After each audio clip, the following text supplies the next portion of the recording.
The stage is set. The crowd has gathered.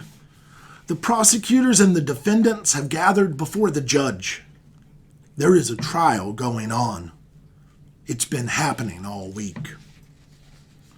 Despite what you may think, however, it's not Jesus' trial. Not at all. The events that we hear in the Gospel of John are a political pantomime playing out before us. There is no due process, no fair system. It's theatrics. It's politics. The crowds are yelling, "There is no God but Caesar."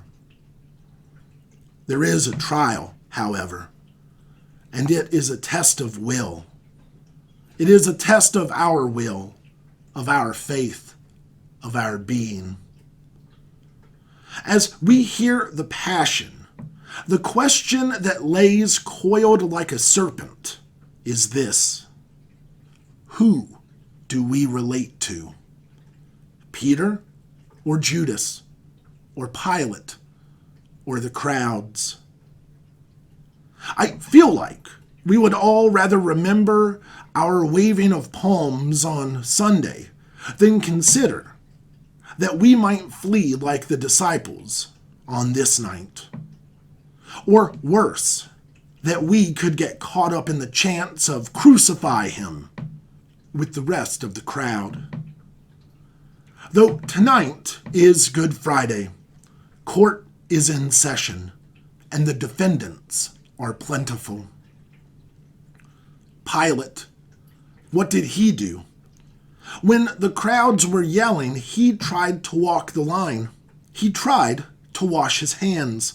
He tried to release himself from guilt, to not make a decision, though the choice that was made was a choice that only he could make. Judas, what did he do? For temporary luxury, for money in a bag, for short-term goals. Peter, what did he do? When they asked him if he was one of Jesus' followers, why did he not stand firm as the rock he was supposed to be? What about the crowds?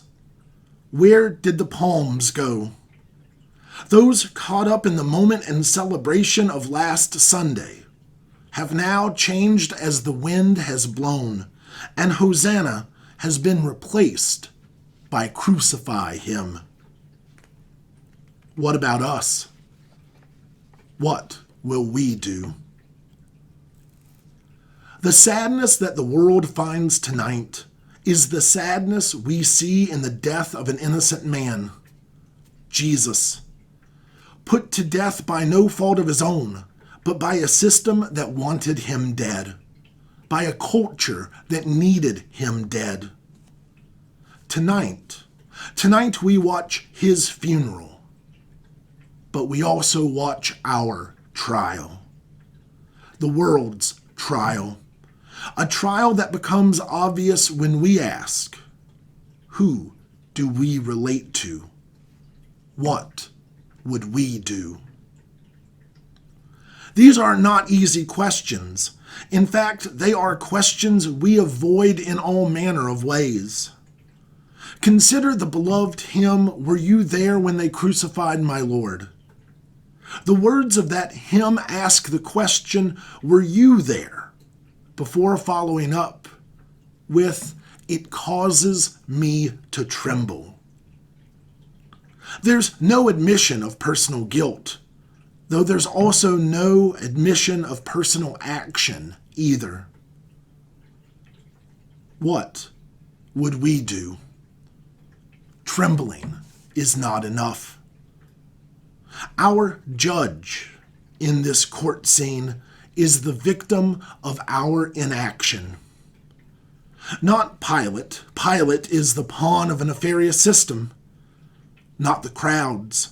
The crowds are fickle, looking for entertainment, and will change their minds again as soon as the wind blows. Neither Pilate nor the crowds are our judge. We are all on trial together. Our judge takes his seat on a bench of stone that seems an awful lot like a tomb this evening. Our judge ends this evening in a darkened recess in the center of time. Our judge will rule his verdict based on his grace and love for us, not our actions or lack thereof. Our judge will come again. Amen.